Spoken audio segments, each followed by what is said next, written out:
मत्ती की इंजील 9वां बाब जो 38 आयात पर मुश्तमिल है। फिर वो कश्ती पर चढ़कर पार गया और अपने शहर में आया, और देखो लोग एक मफलूज को चारपाई पर पड़ा हुआ उसके पास लाए। यीशु ने उनका ईमान देखकर मफलूज से कहा, बेटा खातिर जमा रख, तेरे गुनाह मुआफ हुए।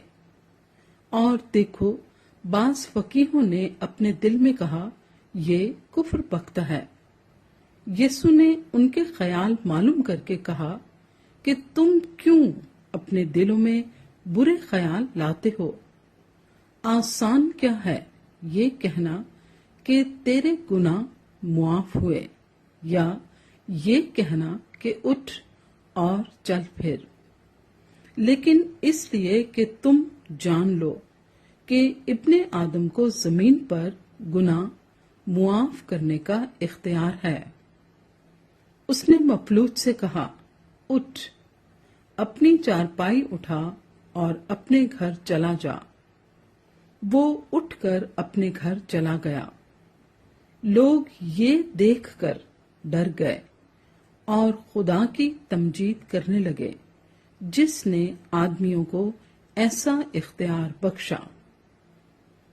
यीशु ने वहां से आगे बढ़कर मत्ती नाम एक शख्स को महसूल की चौकी पर बैठे देखा और उससे कहा, मेरे पीछे हो ले। वो उठकर उसके पीछे हो लिया।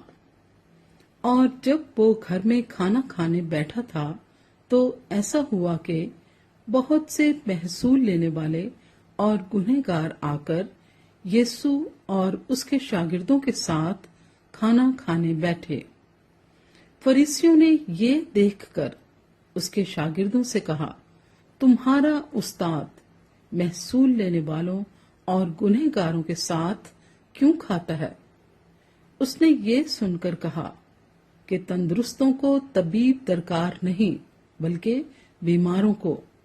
मगर तुम जाकर इसके मायने दरियाफ्त करो कि मैं कुर्बानी नहीं बल्कि रहम पसंद करता हूँ, क्योंकि मैं रास्तबाजों को नहीं बल्कि गुनहगारों को बुलाने आया हूँ।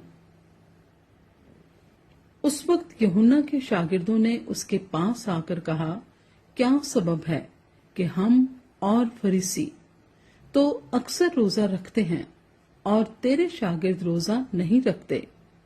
यीशु ने उनसे कहा, क्या बराती जब तक दूल्हा उनके साथ है मातम कर सकते हैं?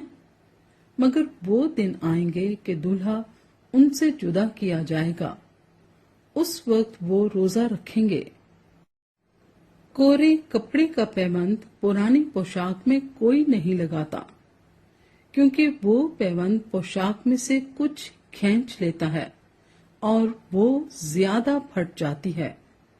और नई मैं पुरानी मशकों में नहीं भरते, वरना मशकें फट जाती हैं और मैं बह जाती है और मशकें बर्बाद हो जाती हैं। बल्कि नई मैं नई मशकों में भरते हैं और वो दोनों बची रहती हैं। वो उनसे ये बातें कह ही रहा था कि देखो एक सरदार ने आकर उसे सजदा किया और कहा, मेरी बेटी अभी मरी है, लेकिन तू चलकर अपना हाथ उस पर रख तो वो जिंदा हो जाएगी। यीशु उठकर अपने शागिर्दों समेत उसके पीछे हो लिया।